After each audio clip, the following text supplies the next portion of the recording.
There is one detail in this case that has quietly reshaped the entire investigation. Not the shooting itself, not the manhunt, not even the belief that Dezi Freeman may be dead. It's a sound. A single noise reported roughly 2 hours after the officers were killed. A sound described as a gunshot. A moment that has come to carry enormous weight despite leaving behind no physical proof at all. Police now treat that sound as significant. Significant enough to justify targeted searches, specialist resources, acoustic testing, cadaver dogs, and repeated returns to the same stretch of bushland. Significant enough to underpin a growing belief that Dezi Freeman may have died shortly after fleeing.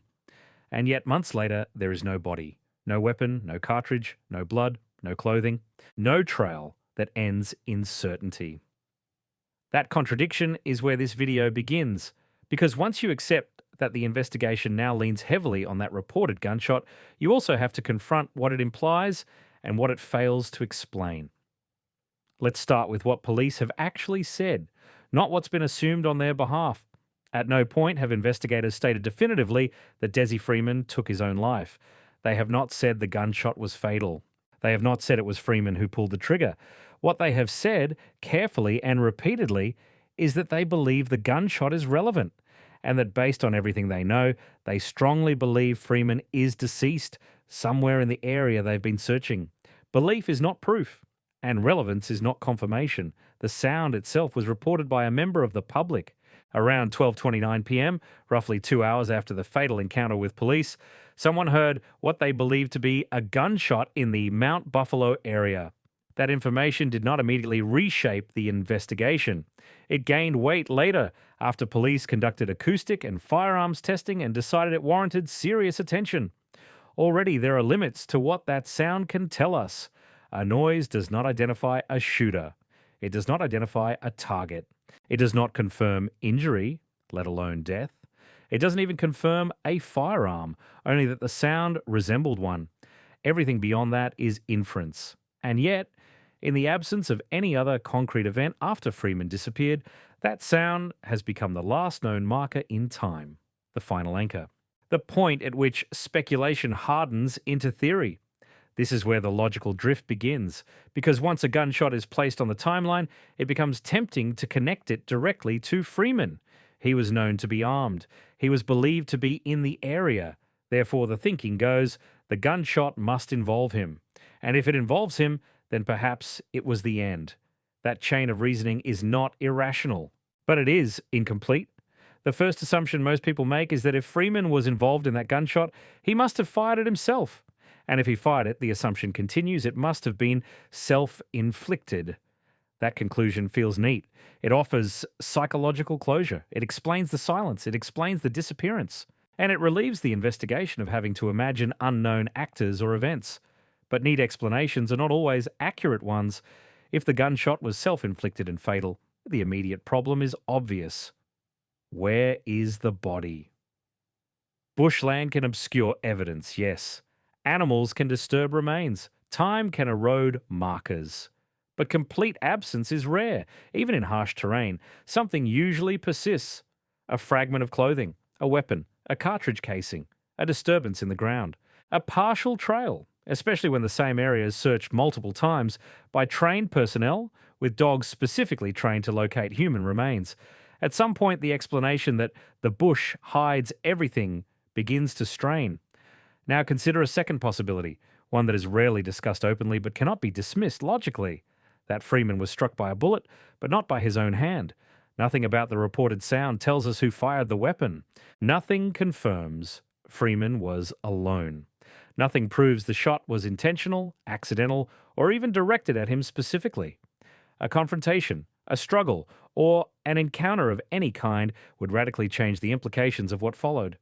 If Freeman was wounded by someone else, the question of what happened next becomes far more complex.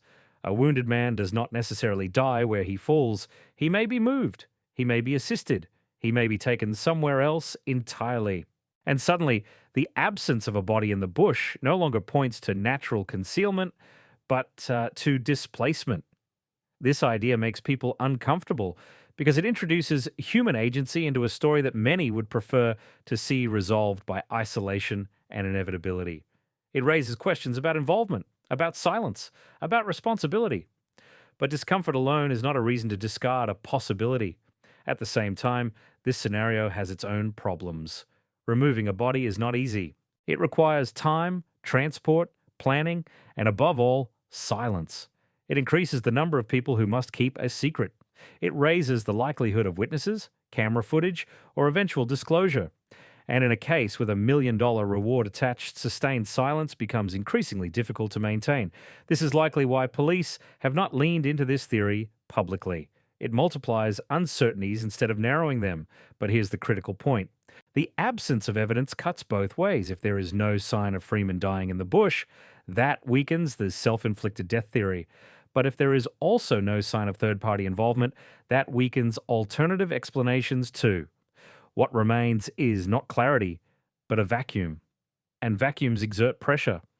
Police continue to return to the gunshot because it is the only concrete event after Freeman vanished. Everything else is negative space. No sightings, no confirmed movements. No proof of life, no proof of death. Investigations gravitate toward anchors because without them, timelines dissolve. But anchors can also trap investigations. Once a hypothesis becomes dominant, even without proof, it shapes where resources go, what questions are asked, and which possibilities fade into the background. This is not misconduct. It's human. And it's common in long-running investigations. The risk is that belief slowly substitutes for verification. At this stage, the belief that the gunshot marked the end of Freeman's story has been tested in the field, repeatedly, intensively, and each time the result has been the same. Nothing. No body, no weapon, no physical confirmation. That doesn't mean the belief is wrong, but it does mean it remains unproven. There is also a deeper implication here, one that often goes unspoken. When police publicly express strong belief without evidence, it can quietly reshape public expectations. Media framing shifts. Attention wanes. The case begins to feel emotionally closed, even if it remains technically open. And once that happens, momentum is lost. Silence becomes normal. At this point, it's worth asking where you're watching from. Not because location solves mysteries, but because cases like this resonate differently depending on distance. Drop your city or country in the comments. The truth is, every explanation currently on the table has costs. A self-inflicted death requires the bush to have erased every trace. A third-party shooting requires flawless concealment and silence. Survival requires extraordinary endurance and invisibility. None of these scenarios are comfortable. None are fully supported by evidence, and yet one of them must be true. What makes the gunshot so powerful is not what it proves, but what it interrupts. Before that moment, the timeline was simple. Freeman fled.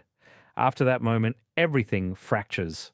The investigation becomes a series of assumptions layered on top of absence. The danger now is not that police are wrong, but that the case becomes stuck between belief and proof, unable to move decisively in either direction. If the gunshot was fatal, the absence of remains must eventually be explained. If it was not fatal, then the investigation has been anchored to a moment that did not resolve the case. And if it was misinterpreted altogether, then an enormous amount of focus has been placed on a sound that did not mean what it was assumed to mean. None of those outcomes are satisfying, but pretending one of them is settled does not make it so. What we are left with is a case that has tested its strongest assumption and found no confirmation. That doesn't end the story. But it should change how confidently it is told. If you want this case followed carefully, especially when it becomes uncomfortable or uncertain, this is the time to subscribe. Stories like this don't conclude neatly. They go quiet, and when they resurface, context is everything. So the question remains unresolved and unavoidable. What did that gunshot 2 hours later actually represent? And until that question is answered with evidence, not belief, can any version of this story truly be considered complete? Tell me what you think.